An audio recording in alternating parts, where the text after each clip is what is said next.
Dimanche 16 février 2025, bonsoir à toutes et à tous, bienvenue dans ce journal dont voici le sommaire. Le district Léo K103 A4 Cotonou-Lumière a procédé ce samedi 15 février 2025 à la remise de certificats au Léo Club Cotonou-Lumière. Placé sous le signe de l'engagement et du service, la cérémonie s'est déroulée en présence des présidents de zone et de club. Retour sur les moments forts de cette cérémonie dans cette édition. Le Bénin fait un progrès en matière de lutte contre la corruption. Transparency International rend public son rapport sur l'indice de perception de la corruption 2024.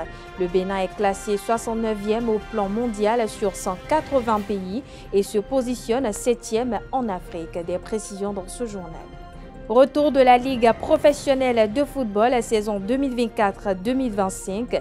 Les hommes de Audio CNSS Sport ont croisé les crampons avec l'Autopopo ce samedi 15 février 2025 pour le compte de la 18e journée. Vous suivrez dans un instant les moments forts de la rencontre ainsi que les points des autres matchs pour cette 18e journée.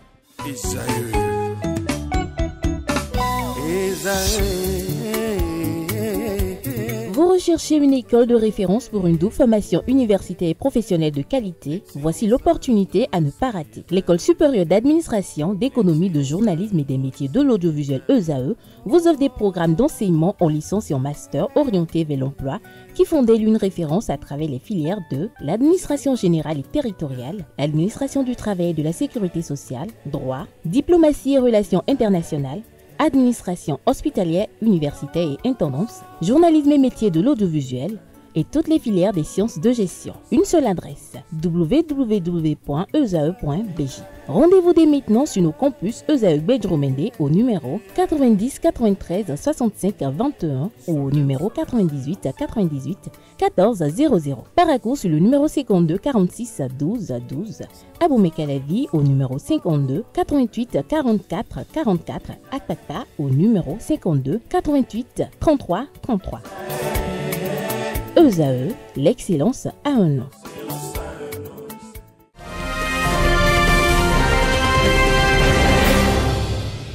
À nouveau, bonsoir. Merci de nous recevoir chez vous. Placé sous le signe de l'engagement et du service, le district Léo K103 A4 Cotonou-Lumière a procédé à la remise de certificats au Léo Club Cotonou-Lumière. C'était ce samedi 15 février 2025 à la salle majestique de Fidjousset à Cotonou, laquelle cérémonie a connu la présence des présidents de zone et de club.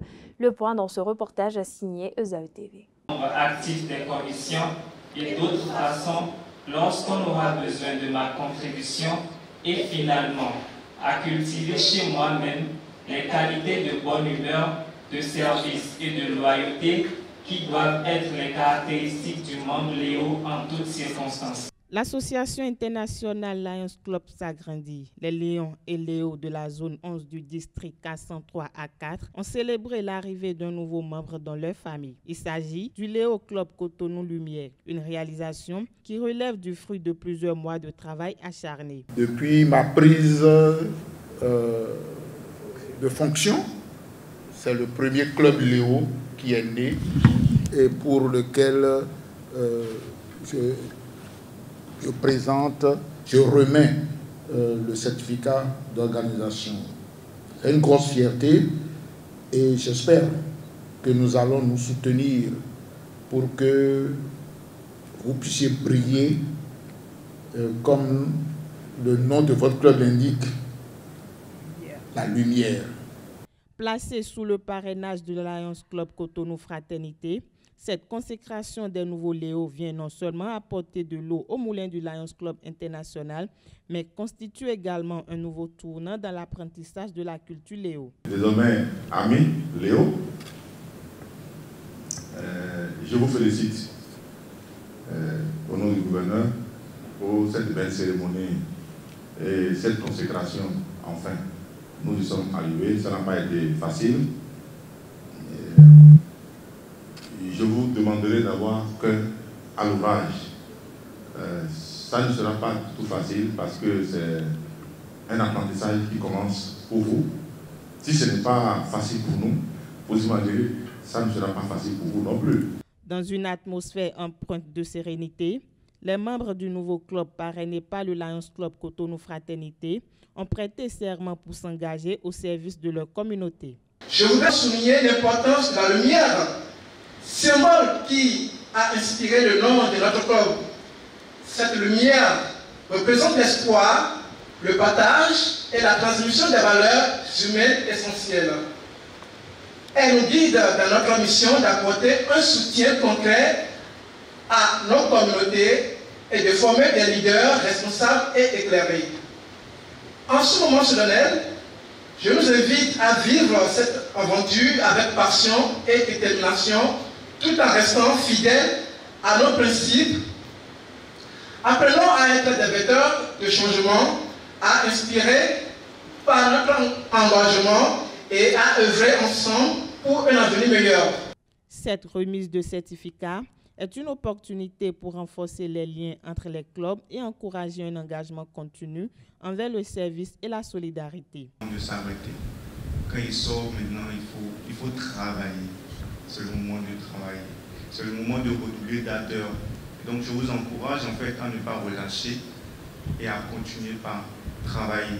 C'est le moment de pouvoir, ensemble avec votre président, fondateur, mettre en place une vision pour votre club, ce que vous voulez de votre club dans 5 ans, dans 7 ans, et travailler maintenant et poser les bases. Avec foi, les amis Lion et Léo font contribuer ainsi au mieux-être des couches favorisées de la communauté à la grande satisfaction des responsables de la région. Nous allons nous battre pour le faire aller partout. Vous avez été formés, vous connaissez les causes mondiales essentielles pour lesquelles nous sommes engagés et pour lesquelles nous travaillons. Nous sommes fiers à Cotonou Fraternité d'avoir du renfort avec nos Léo, d'être désormais avec nous sur le chantier, sur le terrain, pour nous battre, pour aller aider nos communautés partout où c'est nécessaire, on doit le faire. Le bureau exécutif national de la Force Cori pour un Bénin émergent FCBE a réuni ses militants pour la première session ordinaire au titre de l'année 2025. Ces assises ont été tenues sous le thème « La FCBE plus forte et plus déterminée » à Cotonou dans un complexe hôtelier de la place. Le reportage signé ESAE TV. La FCBE plus forte et plus déterminée. C'est autour de ce thème que les travaux de la première session ordinaire de l'année 2025 de la Force Cori pour un Bénin émergent ont été menés. Et le secrétaire exécutif national et les membres du bureau exécutif national et les responsables à divers niveaux s'engagent dans une nouvelle dynamique pour le compte de cette année charnière sur le plan politique. À l'heure actuelle, point n'est plus besoin de polémiquer. Aucune contestation de notre part ne pourra aboutir. Nous sommes donc obligés de nous désillusionner et nous adapter à la nouvelle législation et comme d'habitude au test de loi de la République. Monsieur le Président d'honneur, nous sommes prêts. Merci. Mais même si on dit que c'est demain les élections, nous allons créer la surprise. Ces assises ont été le lieu pour la FCBE de se prononcer sur des sujets d'actualité tels que la situation sécuritaire au nord du Bénin, de même que l'affaire atteinte à la sûreté de l'État. La Force Cori invite ses militants à la paix et au respect des lois de la République. C'était l'occasion pour le bureau exécutif national de féliciter ses militants pour les différentes actions de mobilisation sur toute l'étendue du territoire national. Animer veut dire vivifier. Vivifier veut dire faire en sorte que la FCBE reprenne ses activités, faire vivre la Force Cori pour un Bénin émergent. Parce que l'actualité oblige. Nous devons nous unir. Nous devons préparer les élections. Car en démocratie, la seule voie pour prendre le pouvoir, ce n'est pas les élections.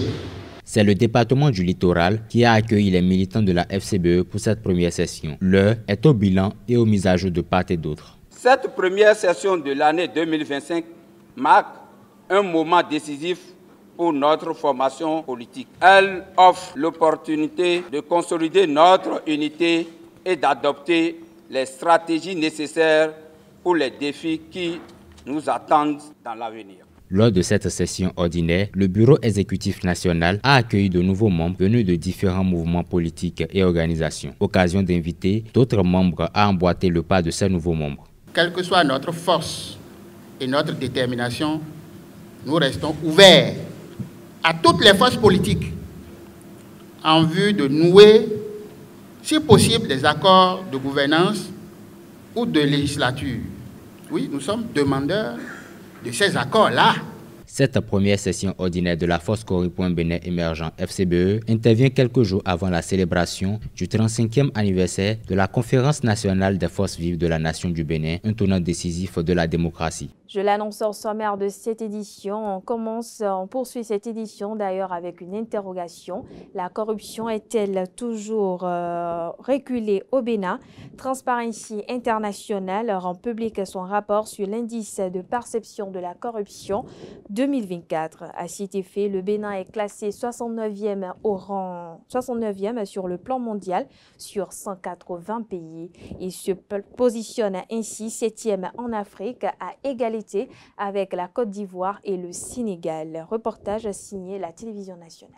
J'analyse cette nouvelle comme une avancée. Ça veut dire que les réformes entreprises par le gouvernement, par l'État béninois pour faire reculer la corruption, ces réformes sont en train de porter leurs fruits.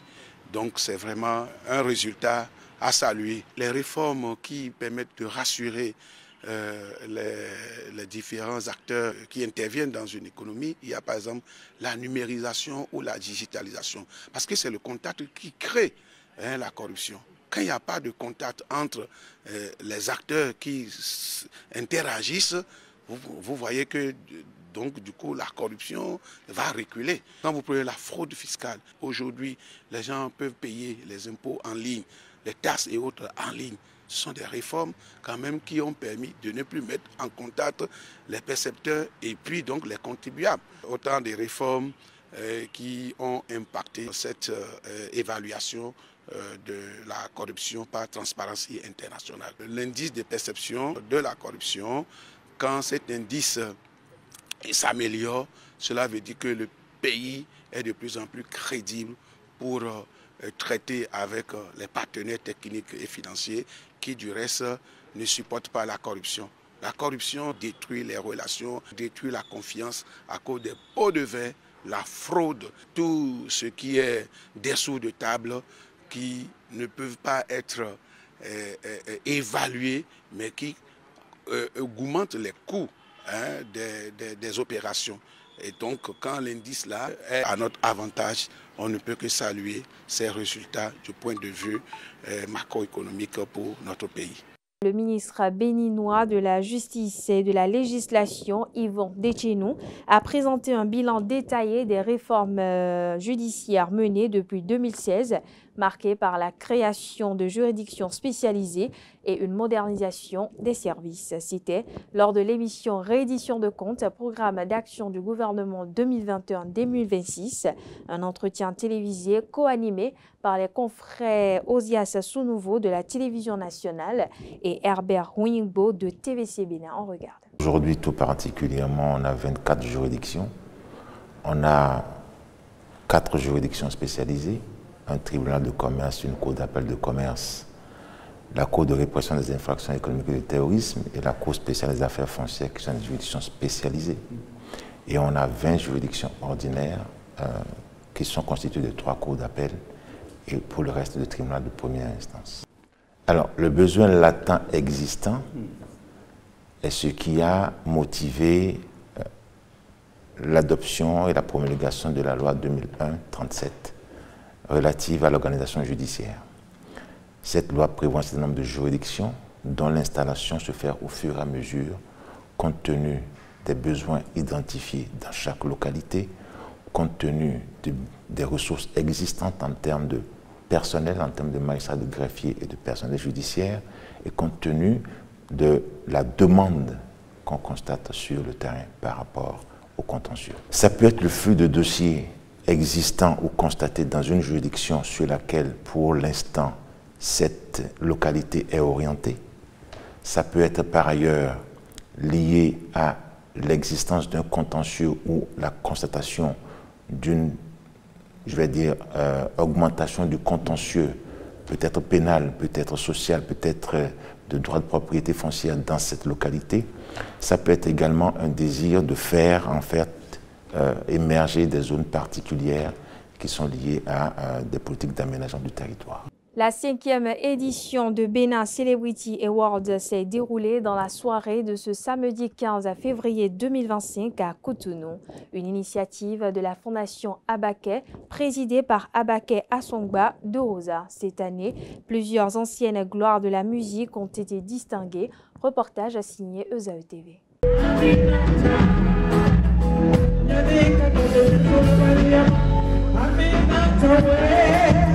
C'est dans cette ambiance que s'est déroulée la 5e édition de Bénin Celebrity Awards, une initiative de la Fondation Abaké riche en distinctions. Cette année, l'événement a connu une particularité avec la mobilisation des artistes de renom de la sous-région. On parle de Aïcha Kone, Maman Aïcha, et on a quand même le prince Yango, le Cameroun qui est là.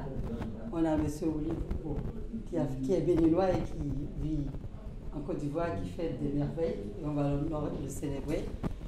Et puis oui, on a quand même, on a essayé de casser la baraque cette fois-ci et monter le Bénin Celebrity Award à un autre niveau. Un événement qui a vibré aux couleurs de la musique africaine.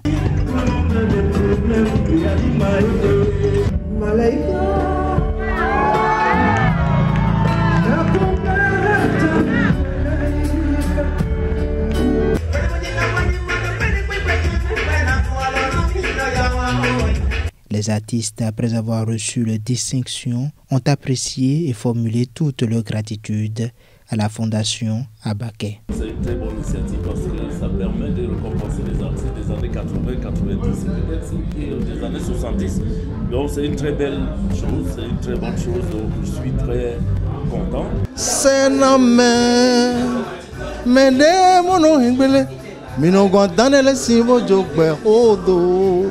Non, tu ne peux pas comprendre la joie qui m'anime pour cette distinction.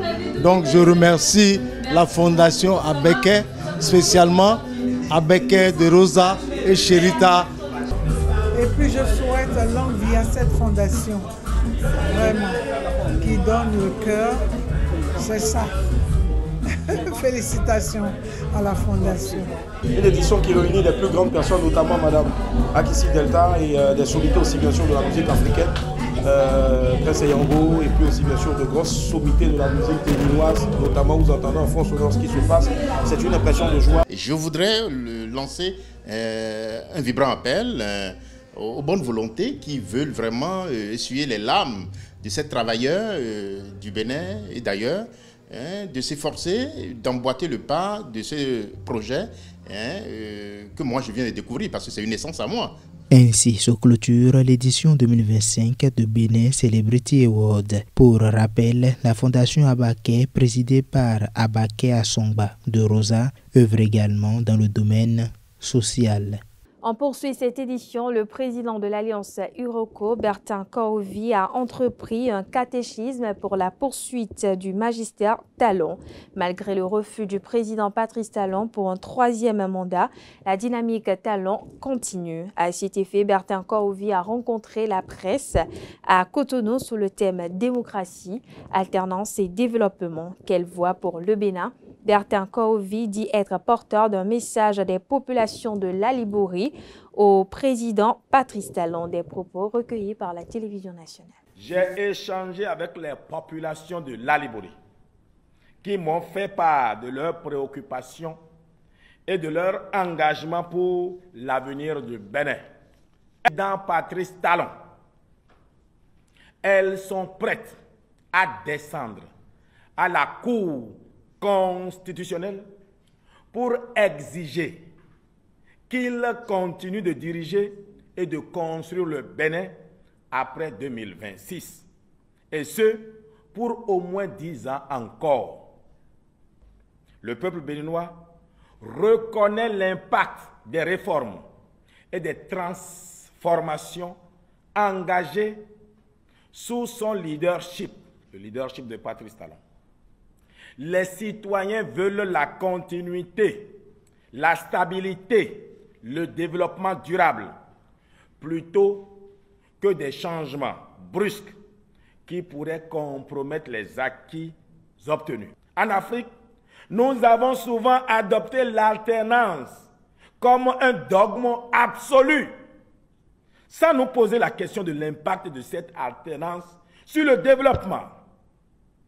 Les changements fréquents de dirigeants ont entraîné des ruptures dans les stratégies économiques, une instabilité institutionnelle et une gestion à courte vue. La démocratie signifie-t-elle l'alternance après 2 mandats? La démocratie est le gouvernement du peuple par le peuple et pour le peuple, mais plutôt d'un choix libre et souverain des citoyens. Nous avons au Bénin un chef, son Excellence Patrice Talon, qui a démontré sa capacité à transformer notre pays en profondeur. Il m'a surpris au-delà de tout entendement. Nous ne pouvons pas, au nom d'un principe aveugle d'alternance, sacrifier cette dynamique. C'est pourquoi la dynamique Talon continue. Dans un autre registre, la sortie médiatique des députés du groupe parlementaire Les Démocrates cette semaine à Cotonou. Principaux sujets évoqués, l'interdiction de plusieurs manifestations LD par des autorités locales. La question du 3e mandat qui agite l'opinion s'est également invitée à cette sortie médiatique du parti Les Démocrates. Suivez ici un extrait de leurs interventions. La Constitution révisée de novembre 2019, la charte des partis politiques et le statut de l'opposition autorisent-ils un maire à interdire une manifestation d'un parti politique régulièrement constitué? Bien au contraire, de façon constante, tous ces instruments juridiques consacrent la liberté d'expression et surtout garantissent le rôle des partis d'animer la vie politique. Comment un parti politique peut-il animer la vie politique si de manière systématique, ces manifestations sont interdites sans justification? Conformément à la charte des partis politiques, le parti Les Démocrates est un parti régulièrement constitué et est aujourd'hui crédité de 28 députés qui siègent à l'Assemblée nationale. N'est-ce pas une obligation légale pour le député de rendre compte au mandant par le biais des séances de reddition de comptes? La Constitution dispose que les partis politiques concourent à l'expression du suffrage et animent la vie politique. Comment concourir à l'expression du suffrage lorsqu'on est empêché d'entrer en contact avec les populations et les militants? Pendant qu'il est interdit aux députés du parti Les Démocrates ainsi qu'aux militants d'animer la vie politique, il s'observe les partisans du chef de l'État à l'intérieur du pays qui, pour vanter les mérites du régime de la rupture, qui pour jeter de l'opprobre sur l'opposition, qui d'autre pour demander un 3e mandat inconstitutionnel au profit du président Patrice Talon. À ce propos, les autorités judiciaires devraient se saisir de cette violation publique de la Constitution notoirement constitutive de troubles à l'ordre public. Le parti Les Démocrates demande au chef de l'État de rappeler à l'ordre les maires, les préfets et la police républicaine pour que cessent ces actes de violation de nos libertés fondamentales. Comment échapper aux attaques informatiques et autres abus liés à la manipulation des données personnelles? Chaque jour, les victimes se multiplient. À ce propos, je vous invite à suivre dans cet élément un expert qui apporte quelques éléments de clarification sur les dispositifs de protection des données personnelles. On regarde. Quand nous parlons de données personnelles, nous parlons de tout ce qui est nominatif, tout ce qui permet de reconnaître, d'identifier un individu. On dira, ce sont ses données personnelles, c'est son nom, c'est son prénom, c'est son numéro de téléphone, c'est sa date de naissance, c'est le numéro de sa carte bancaire, c'est le numéro de son numéro bancaire. tout ce qui permet d'identifier la personne est appelé données personnelles. Le Bénin dispose d'un arsenal juridique qui permet de protéger les données personnelles de ses habitants. Mais cet arsenal juridique est peut-être moins connu des habitants même qui doivent être protégés. Parce que l'État est allé jusqu'à mettre en place une institution, l'Agence de protection des données personnelles. Cette agence qui veille tout le temps à l'application de cette disposition juridique. Lorsque quelqu'un sort un site internet et qu'il doit récolter des informations liées à ses clients, à ses individus, vous allez voir, on impose à ce site internet d'aller recevoir d'abord une autorisation au niveau de l'APDP.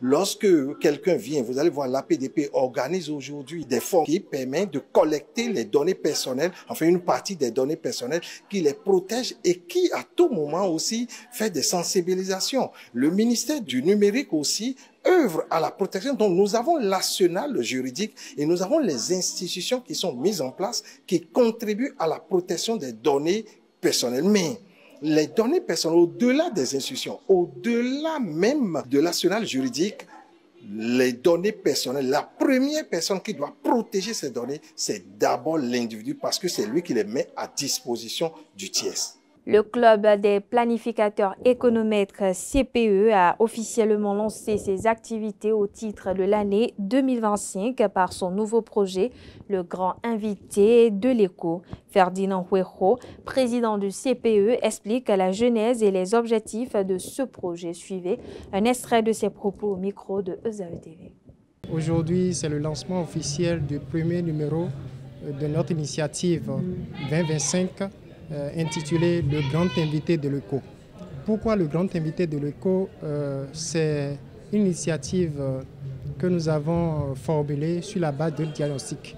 Nous avons constaté qu'en réalité, les cours académiques ne suffisent plus pour préparer les gens au marché du travail.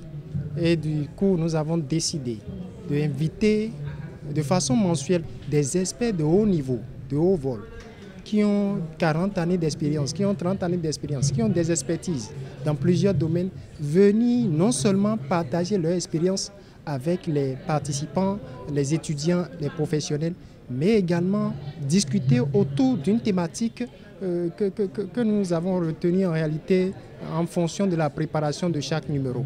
Pour cette fois-ci, nous faisons le débat autour de la thématique quel avenir pour les métiers de planificateurs, statisticiens et économistes dans un monde en profonde mutation. Et pour le faire, nous avons invité M. Antonin Souro-Dossou, qui est notre très cher père, pour discuter de cette thématique. L'objectif, c'est de pouvoir partager des expériences avec les étudiants et également discuter autour des thématiques qui façonnent et qui inspirent les jeunes à mieux se positionner sur le marché du travail, que ce soit au niveau national ou au niveau international. Le processus de remise de secours nationaux aux bénéficiaires identifiés a démarré dans le département de l'Ouémé. Pour le lancement des remises, au total, 66 bénéficiaires sont entrés en possession d'espèces sonnantes. Reportage signé Canal 3 Bénin.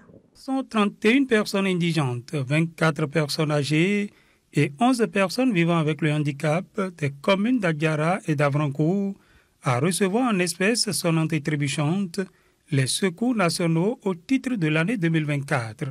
Les secours nationaux sont des appuis non contributifs et non remboursables accordés à la suite d'un processus qui implique plusieurs acteurs du niveau local, c'est-à-dire communal, jusqu'au niveau national. Ces secours contribuent beaucoup à l'amélioration des conditions de vie et des personnes en situation difficile bénéficiaires.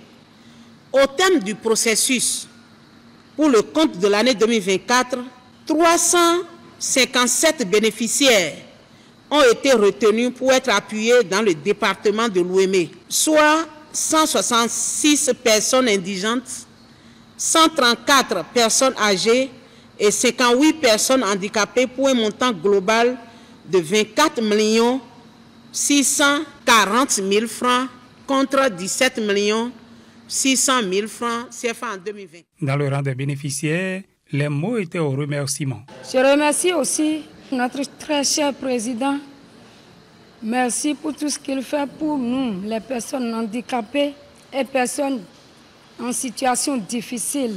L'enveloppe qu'ils nous ont remis ce matin afin que notre situation de vie soit améliorée. Solange Joe sera prochainement dans les autres communes de l'Ouémé pour satisfaire les autres bénéficiaires des secours nationaux. Une initiative de pacification portée par la chefferie traditionnelle. Il s'agit ici d'une tournée de sensibilisation pour la paix et l'unité nationale au Bénin. En prélude, le ministre conseiller à la justice et aux relations extérieures est allé à la rencontre des initiateurs, des dignitaires et sages du département du Koufo, avec à cœur le souci d'appréhender, de débattre dans la sérénité des lois électorales. Le compte-rendu de la télévision nationale.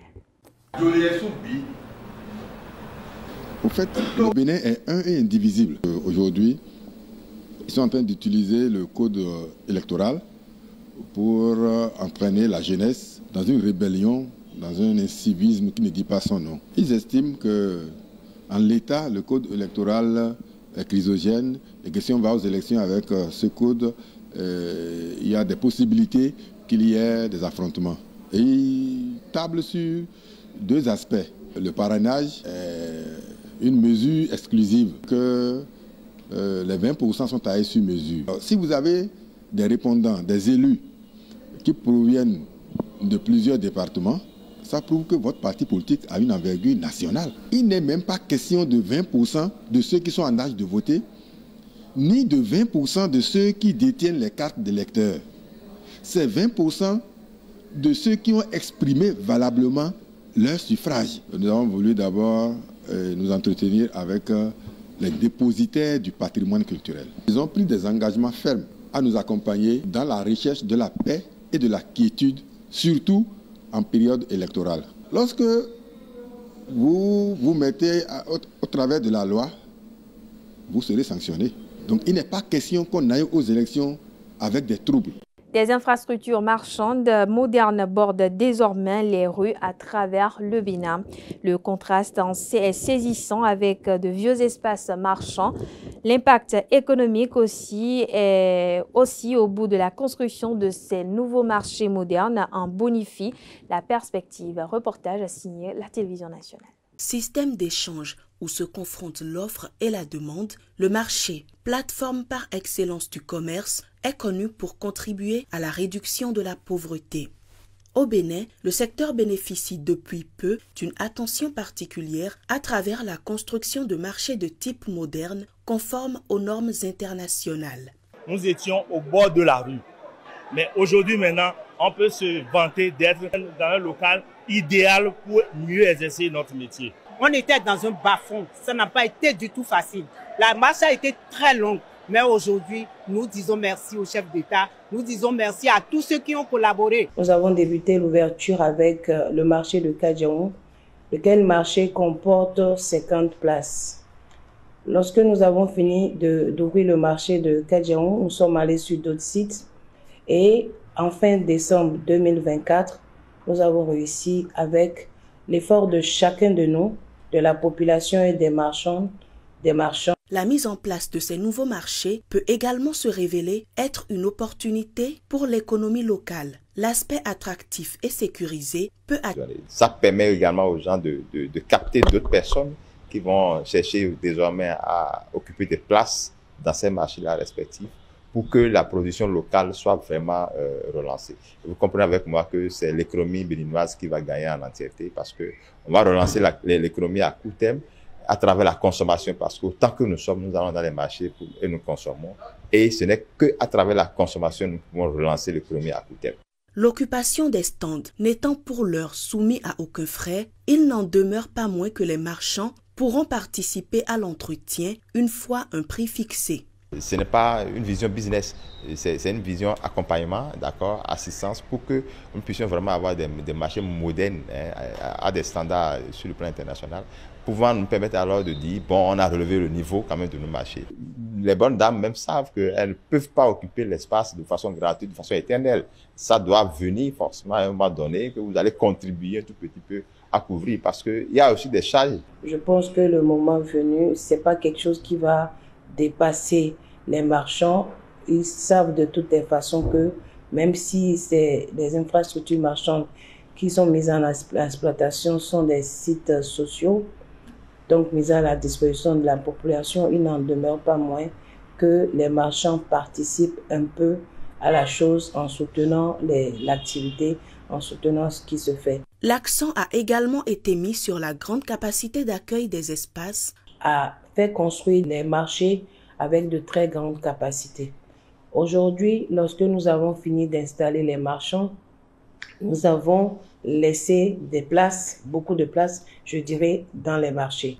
La programmation veut que ces marchands donc de détail qui se retrouvent à Dantokba rejoignent les marchés de détail. En dehors des 14 marchés modernes officiellement ouverts, 7 autres marchés de détail seront bientôt inaugurés sur l'ensemble du territoire national, ainsi que le pôle agricole du Grand Nokoué et le pôle général commercial Mathieu Kérékou. Retour sur cette célébration ayant marqué cette semaine. Il s'agit bel et bien de la fête de la Saint-Valentin. Selon la légende, l'empereur, pour augmenter le nombre d'hommes à la guerre, interdit les mariages. Plus tard, il s'en prendra à Valentin de Ternier, aujourd'hui Saint-Valentin, quand il apprit que celui-ci mariait des chrétiens.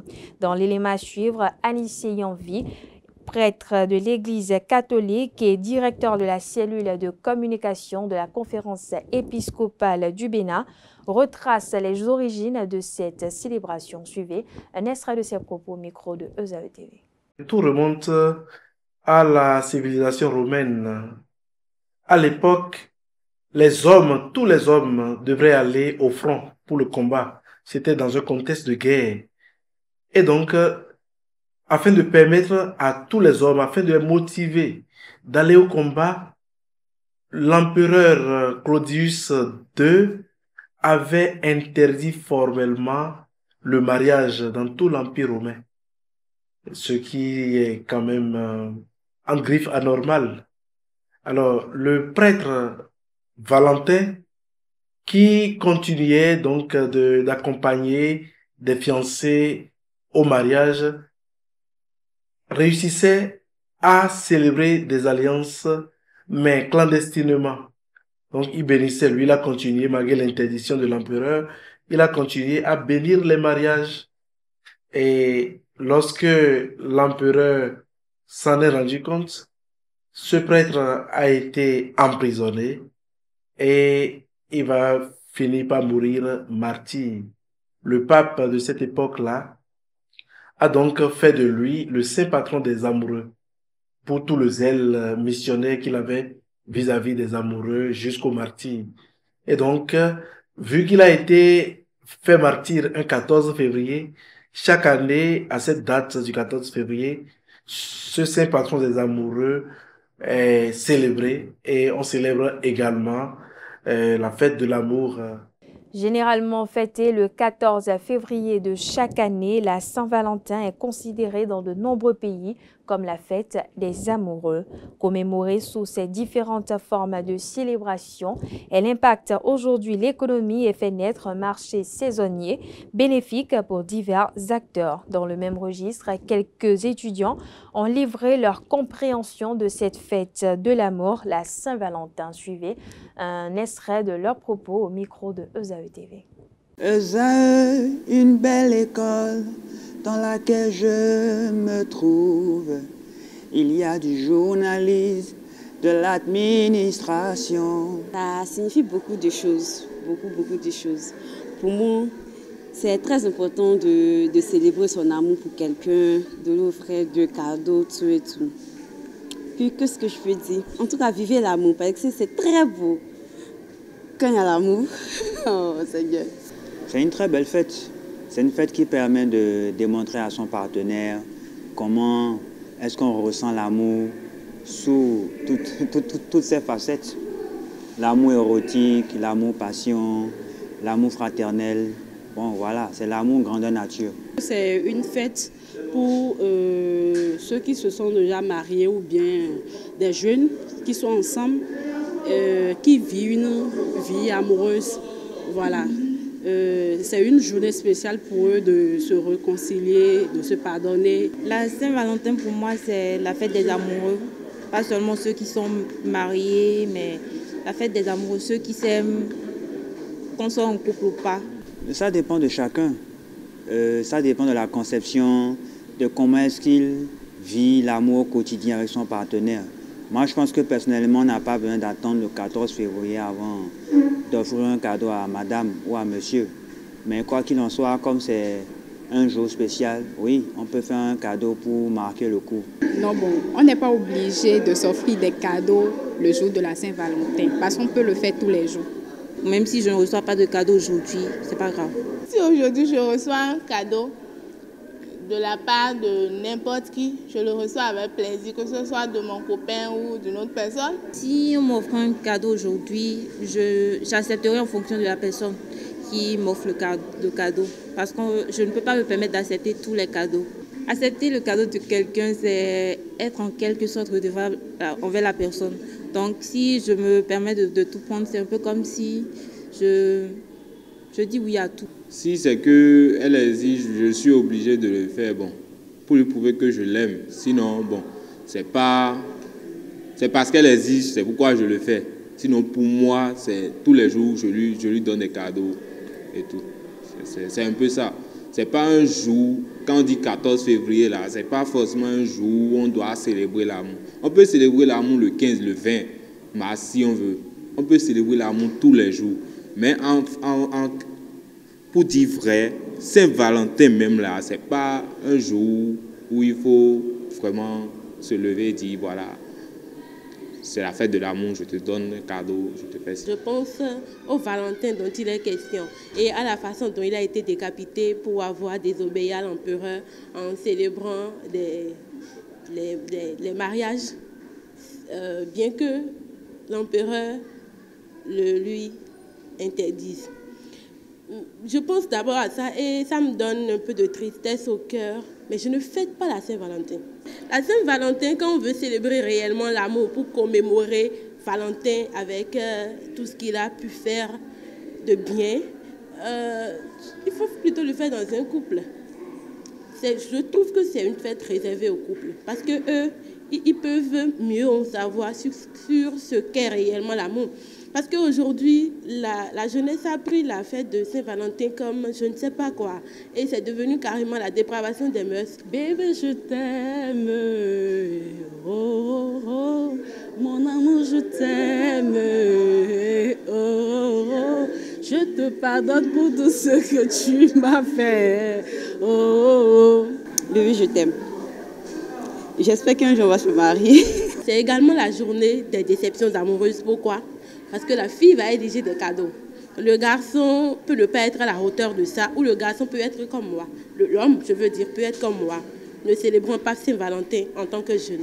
Et donc la fille, n'étant pas dans la posture de quelqu'un qui peut comprendre que la Saint-Valentin, c'est pour les couples, elle va sacher et elle va donner gourmet à son gars. C'est un sentiment inexplicable, en fait. C'est un sentiment inexplicable, donc... Tout simplement, c'est que moi je peux dire, vivez l'amour, tant que vous êtes jeune, vous êtes vieux, peu importe l'âge, mais vivez l'amour. Et puis on parle sport à présent. Depuis 2016, la vision futuriste imprimée par le président de la République, Patrice Talon, au Bénin, s'enracine dans plusieurs secteurs. Dans le domaine des sports, par exemple, les stades répondant aux normes internationales peuvent permettre à la jeunesse de réaliser ses rêves.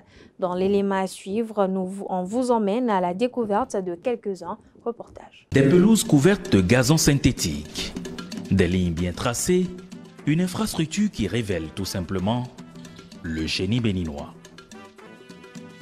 Dans la belle commune de Djougou, connue pour l'entrain des jeunes au sport, une infrastructure à nul autre pareil. Banikwara, Bembereke, Kouandé, des villes du nord du Bénin reçoivent également de belles pelouses.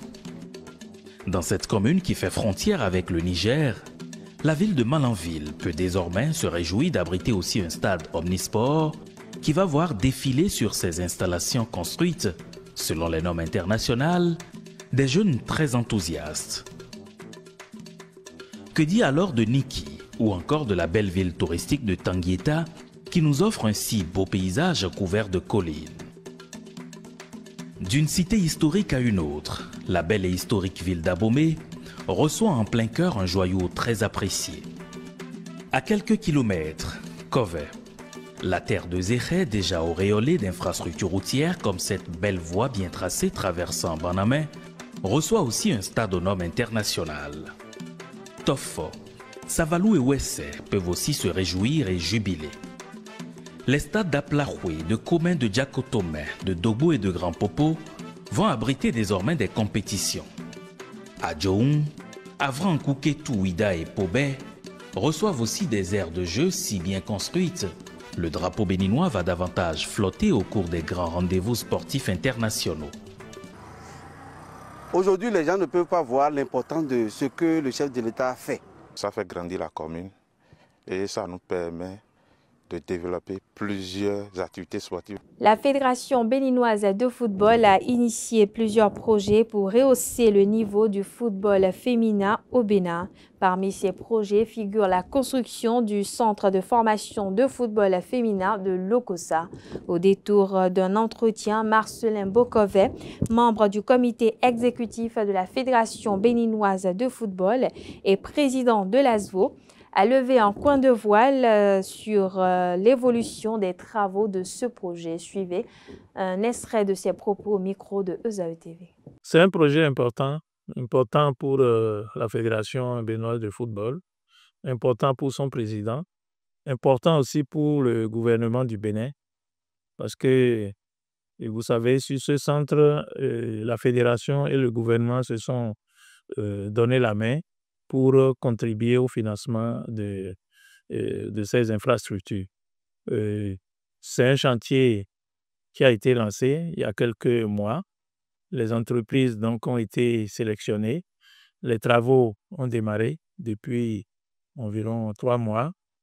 Nous avons un délai global de 18 mois pour livrer les travaux, mais le président de la Fédération béninoise de football, Mathurin de Chacus, lors de notre dernière visite sur le chantier, a été on ne peut plus clair qu'il va falloir qu'on réduise ce délai, histoire de pouvoir livrer ce chantier, disons, dans les 6 à 8 prochains mois.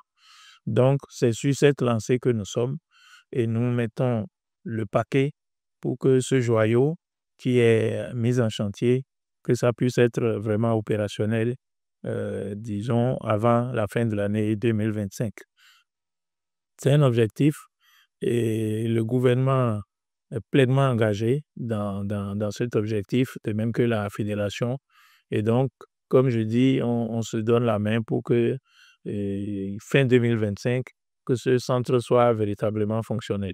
C'est un centre vraiment moderne pour les jeunes filles, destiné donc au football féminin, avec des dortoirs. De mémoire, je pense qu'on a jusqu'à près de 180 places, 180 lits pour les filles. On a prévu 3 stades dans ce centre, avec donc tous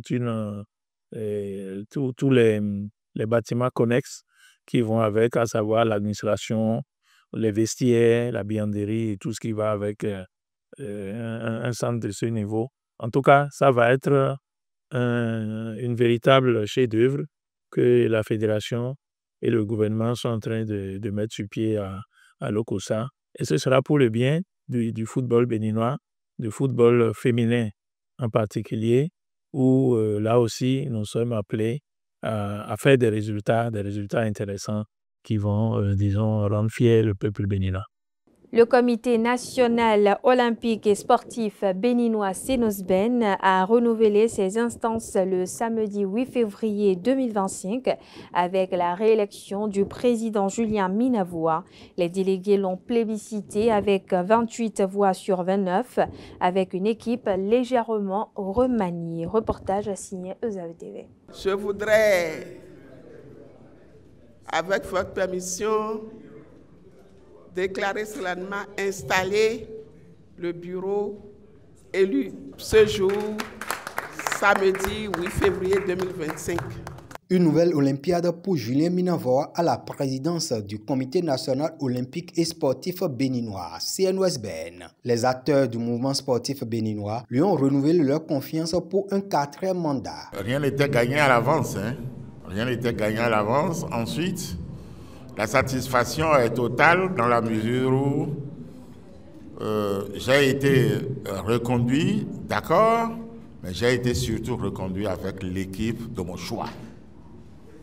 L'équipe avec laquelle, les hommes et les femmes avec lesquels j'aurais bien voulu faire ce travail pendant le mandat qui s'ouvre.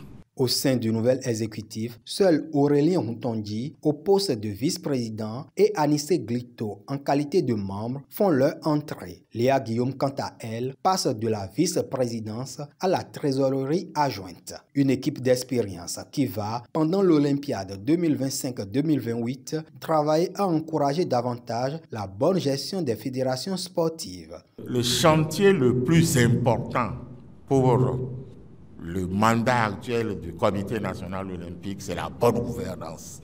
La bonne gouvernance, tant au niveau du Comité olympique lui-même d'abord, puis au niveau de toutes les fédérations membres. Vous savez très bien que nous avons pris suffisamment de dispositions réglementaires pour éviter au maximum de voir traîner des présidents de fédérations devant les tribunaux ordinaires. De l'appui en équipement des fédérations à l'accompagnement des athlètes d'élite, le président Minavoa et son équipe vont poursuivre plusieurs autres chantiers. Le ministère des Sports loue le management du CNOSBN et espère compter sur sa clairvoyance pour le rayonnement du sport béninois sur la scène internationale. Je ne suis pas surpris que le Bénin se distingue par l'observance des règles et directives du Comité international olympique au regard des valeurs de rigueur, de démocratie et de bonne gouvernance que les dirigeants du CNOSBN ont toujours incarnées tout au long de ce mandat finissant. Aussi, voudrais-je, au nom du ministre des Sports, vous dire un profond merci pour vos actes de délicatesse en faveur du rayonnement du Bénin et pour le bon exemple que vous donnez à l'ensemble du mouvement sportif national. Avant cette assemblée générale élective, les membres du CNOSBN ont validé les comptes de l'institution en décembre 2024.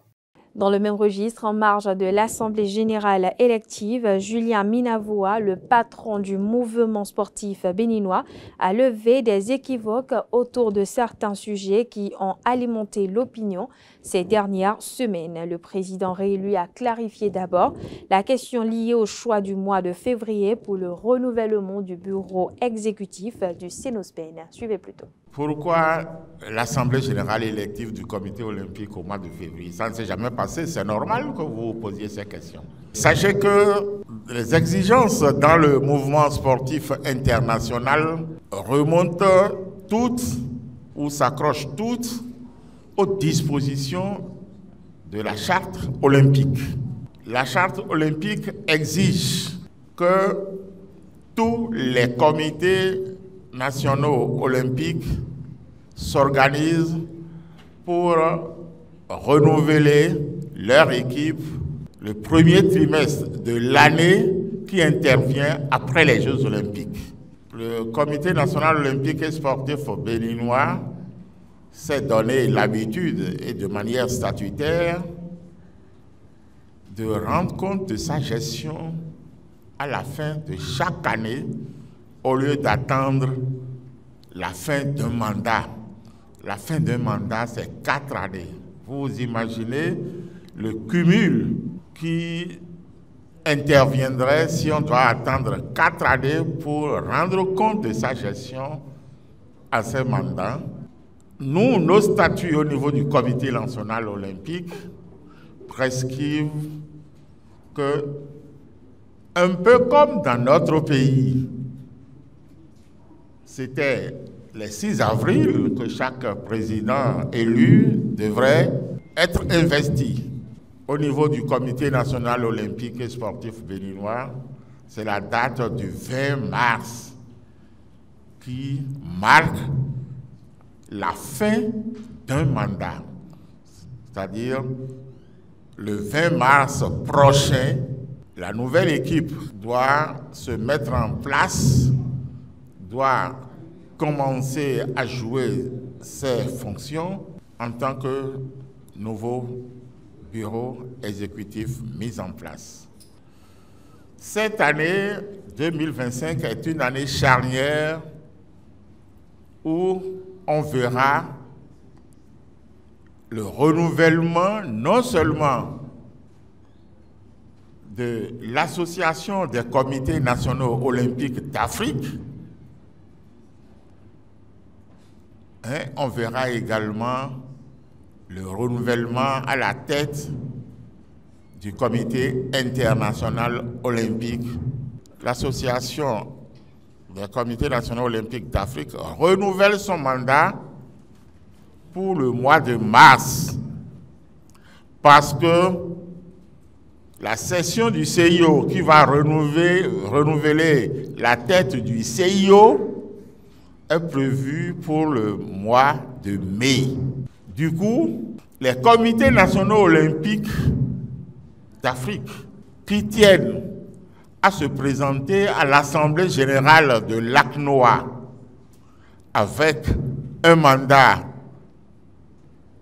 responsable et sur lequel on peut compter, ils doivent prendre conscience qu'il faut qu'ils se remettent en cause avant de se présenter à cette Assemblée générale de l'ACNOA. Et cette Assemblée générale de l'ACNOA se tiendra les 14 et 15 mars. Voilà donc ce qui justifie le fait que, après avoir tenu l'Assemblée générale ordinaire, où les questions de reddition de comptes ou de redevabilité ont déjà été réglées, on a enclenché en même temps avec l'Assemblée générale élective. Et c'est ce qui explique le fait que c'est arrivé au mois de février. Donc ce n'est pas fait à la volée. On parle à présent du retour de la Ligue professionnelle de football la saison 2024-2025. La première période a été marquée par 2 buts inscrits sur pénalty des suites d'un duel à grand défi. À leur retour des vestiaires, les Portugais affichent un regain d'énergie et multiplient les offensives dans le camp adverse. Il a fallu attendre la 75e minute pour voir le résultat d'une persévérance affichée. C'est également avec un pénalty transformé en but que le jeu se relance et le suspense se fait observer. Malgré une fin de match sous haute tension, autant pour moi, le score reste inchangé. Sobemap décroche la victoire tandis que l'ASPAC conserve ses ambitions pour la suite de la phase retour de la Ligue Pro. Dans le même registre, les hommes de Audio CNSS Sport ont reçu l'Autopopo ce samedi 15 février 2025 pour le compte de la 18e journée de la Ligue professionnelle de football. Au terme de la rencontre, c'est les visiteurs qui s'imposent sur le score d'1-0. Les moments forts dans cet élément.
Buffle FC s'impose 2-0 face aux Panthères de Djougou lors du Derby du Nord. Retour sur les images de cette rencontre dans ce reportage que nous propose ESAE TV. Le très attendu Derby du Nord entre les Buffles du Borgou et Panthères FC de Djougou a tenu toutes ses promesses. Au terme d'un affrontement intense, Buffle FC s'est imposé 2-0 lors de cette première journée de la phase retour après une courte trêve. Une victoire méritée dans un match physique disputé autant sur le rectangle vert que dans les tribunes surchauffées.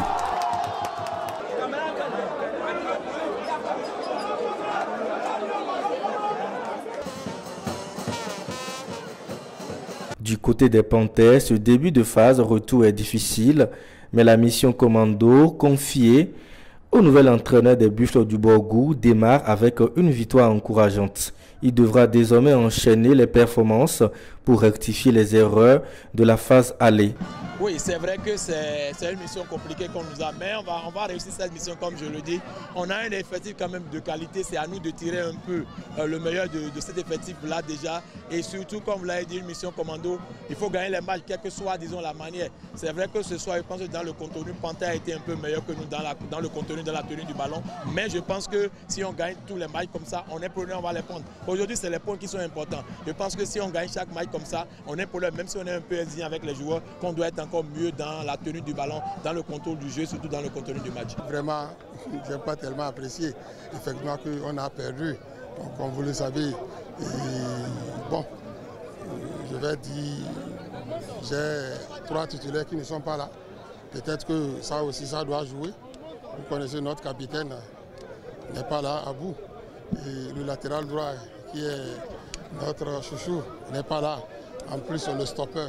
Donc, faire ne pas jouer 3 titulaires déjà, ça doit jouer beaucoup sur l'équipe. Dans les autres rencontres de ce samedi, Banigansé FC a pris le dessus sur Cavalier FC de Nuki, 2-0, tandis que Real Sport a créé la surprise en s'imposant largement 3-0 face à Damissa FC. Coup d'envoi réussi pour cette phase retour de la Ligue Pro béninoise avec encore 17 journées de spectacle et de passion à vivre. Pour la phase retour de la Ligue Pro Zone Nord, Banigansé FC obtient les 3 points en battant US Cavalier sur un score de 1-2. Une victoire importante pour les hommes de Banikwara.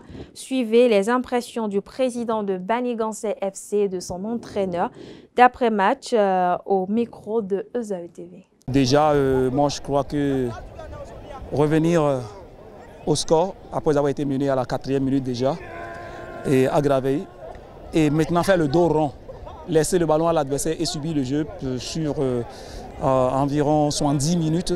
Il fallait avoir quelque chose dans le ventre pour pouvoir le faire. On a décidé de ne pas jouer, de reculer et de défendre le seul avantage là jusqu'à la fin. Les garçons ont tenu, pour eux, bravo, même si ce n'est pas notre style de jeu habituel. Il faut à des moments donnés faire le dos rond pour engranger des points. Surtout que déjà on avait perdu face à cette équipe au match aller.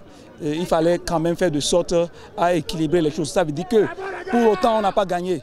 On a juste équilibré les choses. Mais l'adversaire, c'est quand même le premier du groupe. Mais donc quand on joue le premier du groupe, vous voyez un peu ce que ça fait. Et nous, on a mené. Eux, ils veulent revenir au score. Donc, eux, ils doivent nous pousser. Donc, c'est le scénario le plus normal qui soit. Ils ont posé, cherché au fait la faille. Ils ont joué un jeu long pour voir s'ils peuvent nous prendre. Mais on a tenu bon. Et c'est ça que moi je retiens. Qu'à un moment donné, que mes garçons se décident eux-mêmes de dire, nous là, aujourd'hui, on accepte de souffrir. Ce n'est pas évident pour des équipes joueuses défendre. Mais Banigansé qu'on connaît avec un football léché a décidé aujourd'hui de défendre. Et les garçons ont su bien défendre et jusqu'à la fin. Bravo à eux. J'ai un sentiment de joie. De joie parce que je suis venu, l'équipe Banigansé FC est venue à Niki pour avoir la bénédiction de l'empereur Sinabogo pour pouvoir faire un bon championnat, pour pouvoir faire avec tous les exploits le second tour du championnat. Nous sommes venus et nous avions reçu avec joie ces bénédictions-là. Niki nous donne les 3 points. Cavalier nous relance. Ça a été un très beau match. Un match qui nous relance. Un match qui nous relance avec bénédiction. Parce que entre Bani Kwara et Niki, tout le monde sait que c'est de Niki qu'a quitté Bani Gansé pour fonder le Nantem qui est devenu également aujourd'hui Bani Kwara. Donc c'est avec joie que nous rentrons de Niki. Et cela nous rehausse, cela nous permet de travailler davantage pour remonter dans le classement. Je tiens également à remercier tous les supporters de Cavalier, les supporters de Bani Gansé, parce que le match a été plaisant et ça dénote de ce que le football béninois est en train de prendre de la hauteur. De la hauteur en termes de qualité de jeu, de la hauteur également en termes de bonnes prestations sur le terrain. Il faut encourager cela. Il faut encourager tous les acteurs du football béninois pour ces nombreux efforts consentis dans ce domaine qui donnent de la visibilité à l'image de notre pays, à l'image de nos différentes communes. Parlons à présent des résultats de la 18e journée de cette ligue professionnelle de football. 2-0 pour Buffle FC versus Panthère FC. 1-0 pour Audio FC et Lotopopo en faveur bien évidemment de Lotopopo. 1-2 pour Cavalier FC et Bani Gansé FC. 3-0 pour Real Sport et Damissa FC. Abeille et Beke FC 1-0 en faveur de Beke FC. 1-0 pour Boa FC et Takuna FC. Même score pour Dynamique FC et Dynamo d'Abomey. Match nul pour Dynamo et Espoir de Savalou. AS Tonnerre et Dadje FC 1-0 en faveur de Dadje FC. Match nul pour Sitatunga FC et AS Cotonou. 2-1 pour Sobemap FC et Aspac FC. USS Kraké et Dragon FC 1-0 en faveur de Dragon FC. 2-0 pour l'AS Police et JSP. 1-2 pour Aziza FC et Requin FC. 2-0 pour Adidja FC et Asvo en faveur de Asvo. 1-2 pour Jacques FC et Coton FC. Et enfin 1-0 pour Avranco OMN et Étoile Filante FC. Voilà, chers internautes, qui met un terme à cette édition. Merci de l'avoir suivi. Merci de votre fidélité. Excellente soirée en compagnie de Eusel.